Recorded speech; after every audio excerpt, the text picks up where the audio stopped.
Hi guys, it's Friday the 10th of September. I'm Joe Neighbour talking ball with Signal Centre. Hope you're all doing well. It's obviously last trading day of the week. Thank God we made it here. Looks like it's been a pretty tough week out there on the market. Certainly an increase in volatility as a result of probably people coming back from holiday and more participants in the market, which is good. In terms of latest news, the ECB front and centre yesterday, as we discussed on yesterday's video, they've decided to slow the pace of purchases under the giant emergency programme it unleashed in the wake of the coronavirus pandemic. President Christine Lagarde was careful not to call it tapering, but instead a recalibration amid stronger near-term outlook for prices and growth. And bond purchases may still end up lasting for years as conditions for rate rises are unlikely to be met. That's according to a PIMCO money manager. In terms of what's going on the US side of things, Joe Biden will ask federal employees, contractors, and healthcare workers to get vaccinated against coronavirus, adding to government efforts around the world to deal with unprotected parts of the population. In terms of what's going on with European stocks at the moment, Deutsche Bank analysts are adding to concerns about high stock valuations, flagging growth risks of hard valuation correction potentially. 5 forward returns have tended to be negative on average when stocks have traded at similar valuations as they are today. That follows recent warnings from Goldman Sachs, Morgan Stanley, and Citigroup that equity gains in the US are increasingly vulnerable to shocks. So potentially some fragility in the system, it would appear. In terms of Asia overnight, China is selling oil from its strategic reserves at explicitly lower prices in a major intervention from the world's largest oil importer. The government is combating rising raw material costs and indicated it could release more reserves to balance the market. So likely to have obviously an impact on oil prices, which we'll come on to shortly on the charts. All in all, though, it was a pretty strong session throughout Asia overnight. They allied any fears evident in the US markets. We had the Hang Seng and the CSI 300 leading the gains. That came after Xi Jinping and Joe Biden held a call to lift sentiment over the relations between the two nations. So this morning there's been a raft of UK data that's highlighted a slowdown in the economic recovery. Industrial production, manufacturing production, and the July GDP number all deteriorated. This is despite initial GBP weakness, which has since largely been recovered. So we'll come on to the charts on this right now. So we're going to start with FX today. Let's bring up my starting point, which anyone who watches the video regularly will know is the dollar index. So yesterday, talking about this breakout of this sort of corrective channel that had formed, so we saw a nice push higher on the 7th of September, continuation of that on the 8th, but in the last 2 days we have seen a bit of selling pressure. So yesterday pretty much engulfed the body of the candle of the previous day, and we're backing it up with further selling today. So potentially a bit of a pullback to test again this trend line here, and maybe the retest the broken channel before potentially a continuation higher. I think certainly the short-term bias is bullish. We are seeing higher lows and higher highs in this short-term phase. So expecting higher prices from the dollar index, but obviously it's not occurring in a straight line. And as it appears today, we've actually seen a push back into some of the riskier assets like Aussie and New Zealand dollar, both of which are faring quite well today. That's off the back of obviously this ECB chat about recalibration rather than tapering. So let's have a quick look at euro dollar, because that's always the flip side of what we see on the dollar index. Again, as you can see, broken out of this corrective channel. For me, that would I would expect to see a correction lower from this move, or move back down towards these lows. But in the last couple of days, you've seen a bit of strength. Obviously, a long way to go in today's session, but I believe ultimately that the resistance levels at 118.94 to 119.08 are likely to continue doing the job. If that does break, then we could see even further upside in Euro USD, and obviously that would probably mean a breakdown in dollar index. Let's have a look at cable. That hasn't tended to do an awful lot recently, but there are maybe some signs that we could see some sort of trend begin to emerge. So this is the short-term downtrend that's kind of capped the prices in recent weeks and months. Being challenged today on the upside, potentially trying to break through. Ideally, I'd like to see it take out this high that we posted on the 3rd of September. I think if it can do that, then there is a possibility of higher prices in the short term. Ultimately, though, what we're seeing from cable is it is trapped in a bit of a range. So we've got the highs here and potentially a low down here. So maybe we are going to see a continuation of that over the more medium term, but certainly in the short term, if we can break above this level here, then that could mean further upside in the short term. Looking at some of the riskier assets, so Aussie yen, we saw a break of this sharp uptrend move, this corrective move higher, rallied into a load of resistance levels and failed, as you can see, breaking down through this trend line. But at the moment, as of today, that is, we appear to be posting a bit of a reversal candle. Obviously, it's a long way to go. It's only 9 o'clock, or just before 9 o'clock in the UK. So we need to see how that fares in towards the close later today. If there's anything out today news-wise that could potentially impact that, then we may see that reverse. But looking pretty good so far. Whether or not it can do a job of overcoming these resistance levels is the main question. And for me, I think the overall trend or the overall bias remains bearish. So I wouldn't put too much weight on that at this stage. Looking at Aussie US dollar, similar situation. We saw the break of trend. We saw a bit of a doji form yesterday, actually, but also a bit of a pickup in volume actually on the buying. So that is quite interesting. We're seeing that backed up today with further buying. Again, big area of resistance that it needs to overcome here for us to, think that the tide has turned on this in the short term. So for me, I still think this is probably an area to think about selling into with stops above this level here around about 74.88. Again, targeting these swing lows down here at 71.06. Let's have a look at New Zealand dollar, US dollar. So big move higher today. There is a big cluster of resistance that it's trading into at the minute. Maybe this is the last opportunity to sell it potentially. Risk reward is pretty good here if you're going to have a stop above these highs here. I think you maybe want to give yourself a little bit of room if you are selling. So maybe think about something around 72.20. Obviously, that will impact the risk reward a little bit, but I still feel ultimately that it is trending lower. As you can see here, it's trading in this kind of channel or wedge formation. And ultimately, I believe it will head down to these support levels down here at 68.05. But of course, that depends on what happens in the wider markets. If people are feeling good about markets and there's a kind of risk on mentality, then we may see further strength from New Zealand dollar and Aussie dollar respectively. Looking at euro sterling, that rallied into resistance here at 86.20 and selling has persisted. It's down again today by 0.09%. For me, it looks as though that's probably heading lower. The next target is down there at 84.50, which is a previous swing low that we posted on the 10th of August. So we'll see what happens there. That's enough for me on the FX side of things. Let's take a quick look at Bitcoin. Obviously, this had a bit of a shock through the week on the back of El Salvador taking the currency as legal tender. It has been met with some protests. There was potentially some coordinated efforts from the Reddit crowd to try and push Bitcoin higher, but we did break above this 61.8% fib level for a very brief period of time, but then it was met with pretty aggressive selling and a big increase in volume to go with it.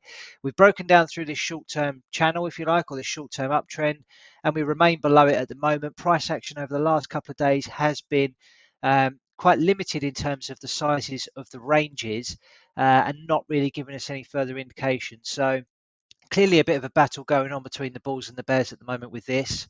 I would favour probably lower prices given the technical setup and how big this sell-off has been really on this candle here on the 7th. So for me, I would be careful about buying here because there is a lot of fresh air for this to move into on the downside and plenty of work for it to do on the upside if it is to keep going. Really, we need to see it above this 54.511 level to start thinking about a target of the all-time highs. So we'll wait and see. Okay, commodities. Let's have a quick look at oil. Pushing higher today. That's despite yesterday posting an engulfing candle, as you can see there. So that was on the 9th. Big increase in volume, maybe to do with China selling oil at, as they've quoted it, explicitly lower prices. So that wouldn't have helped things, I wouldn't have thought. But we are still trading in a corrective channel, is what it looks like to me at the moment. If we zoom out a bit further, then for me, we're still in a nice uptrend. And this is probably just a consolidation, maybe even a flag. And with flags, you expect them to break up in the direction of the underlying trend. Underlying trend for me is bullish. Need to see it above 70.40. If it gets above that, then for me we've completed a bullish flag on the daily chart, and we can start thinking about a continuation higher to new highs in recent times. But there is possibility for this correction to continue or persist, potentially down to sort of 61.70. Looking at gold. Bit of a choppy one at the minute. It's continuing to trade within this sort of corrective channel, as you can see here. In recent times, it's had a go at trying to overcome these resistance levels at 1834. Above that, there is a resistance around about 1844.9. Needs to overcome that before we can start thinking about a continuation higher in gold. So for now, I think we're going to continue to see some choppy price action. It's going to be really difficult to call these trades on an intraday basis. So if you are a gold bug and that is where you like to place your trades, do be careful, because there isn't any sort of clear trend from what I can see in the short term that's going to help you. You need to look at the higher time frames to wait and see how this plays out in the short term. That will be it on the commodity front. So let's get stuck into some indices. Obviously, they had a pretty bad day yesterday, and have had a couple of bad days this week, actually. So this is the Ftse 100. We've got a short-term uptrend line which was broken on the 8th, as we discussed. We saw a backup in selling of that yesterday. We are trying to post some gains today as it stands. We're up by 0.6% to try and recover some of those losses. That's pretty much in line with this swing low here, actually, that we posted on the 19th of August, which comes in at 6,992. So providing that can hold, then we may see things bumble around a little bit here today, maybe a little bit of pressure coming off as it's the end of the week. But if this does fail to hold, if there is any selling that occurs later in the session, then the next level to look for on the downside is 6,810, at which point we're starting to line up really with this swing low that was posted on the 16th of July, but also this longer term uptrend, which goes back to the height of the pandemic in March. So that for me is the key level. If that breaks, below that we're looking for the 38.2%, then we'd be looking for around the 50, and then potentially the 61.8.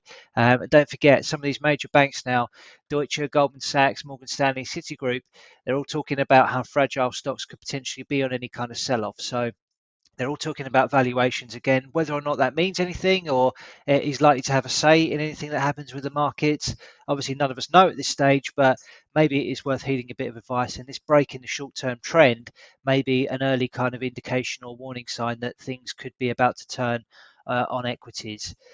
So looking at the DAX, this is interesting as well because it has broken this short-term uptrend. We've also taken out this swing low from the 19th of August. We traded below it yesterday. We're trying to get back above it today. The next level lower to look for on the downside is at 15,045. If you look here at the 38.2% fib level, if we compare that to sort of the relative levels that we were talking about on the Ftse 100, it's a long way down on this. And looking at sort of the cluster of resistance levels that we've, support levels that we've potentially got here, sort of these highs around here, then you can't really rule out that it won't get there at some point, because ultimately, the 38.2% level is what I would consider a pretty healthy correction level for markets to get to. This will sort of start creating some value. This may be what the likes of these investment banks are talking about, that they need to see some value created in these markets for people that are sat on the sidelines, or for people that have got fresh money to put to work. So potentially, a much deeper sell-off could occur. Not getting panicked just yet, but keeping an eye on that 15,045 level in the near term as an indication about where price could head after that. So looking at the US markets, obviously these things have been largely unaffected. They just continue to pile higher. Tech has been obviously the leading component, really, or leading sector. Yes, there's been a bit of selling in the last couple of days, but that's got a fair amount of distance still to travel before it gets down to this uptrend line that's been in place since early May. For me, I would think it's somewhere around there. It's 15,000. 184 would be a reasonable level to maybe consider getting long, but I think it would depend on what is happening elsewhere in markets as well. Obviously, European markets are nowhere near as strong or as well supported as they are in the US. But if this trend line does indeed break, then maybe that could be a warning sign that there could be some money about to sort of pile out of tech and maybe into some safer haven assets. Below that, then we've got some really, key support levels to target down here. And again, that would probably just be a healthy correction within the grand scheme of things. So, let's not rule that out at this stage. S&P 500, obviously the broader index in the US, covers 500 stocks across multiple different sectors. This is actually testing the trend line. As you can see here, big bounces off the trend line, but things are getting a little bit narrower here in the shorter term.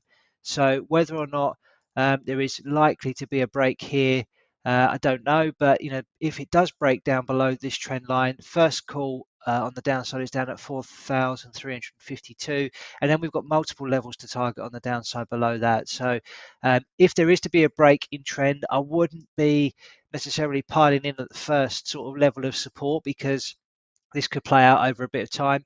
Corrections, from my experience over recent history, have been pretty shallow, and when there has been sort of really sharp sell-offs, they tend to have been aggressively bought up. Whether that be through government help or whether that be through mass participation.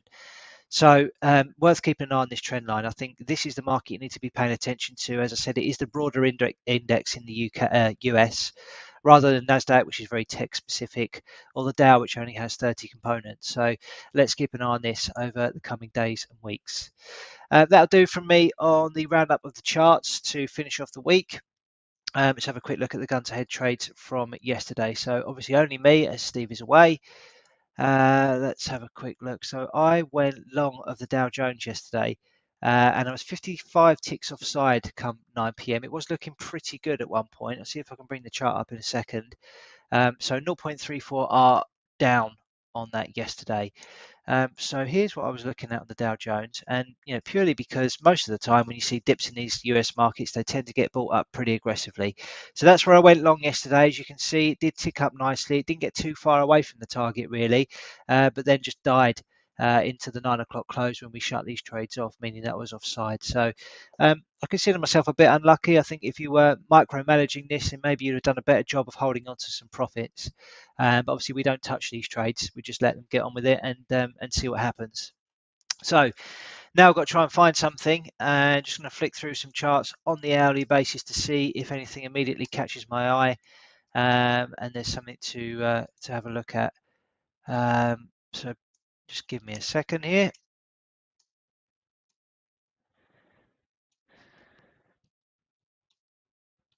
Some nice big candles around, that's for sure.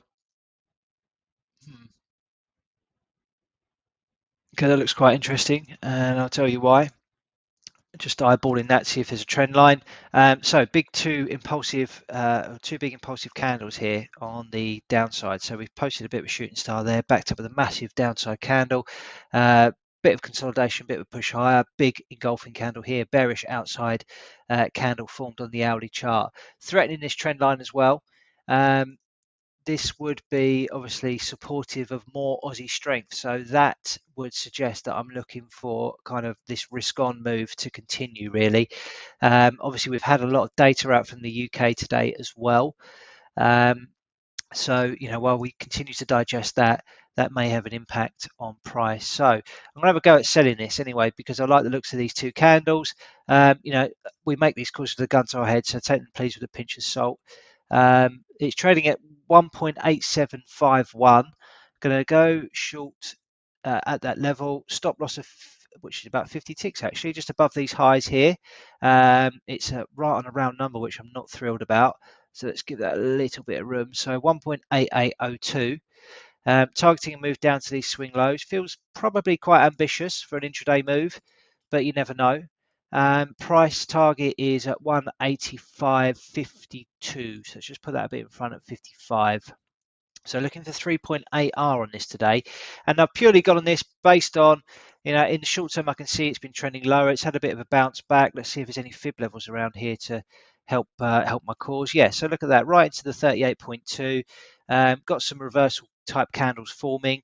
Got this sort of wedge, a corrective wedge or channel forming. I'm looking for a breakdown of that and a continuation lower. So let's see what happens today.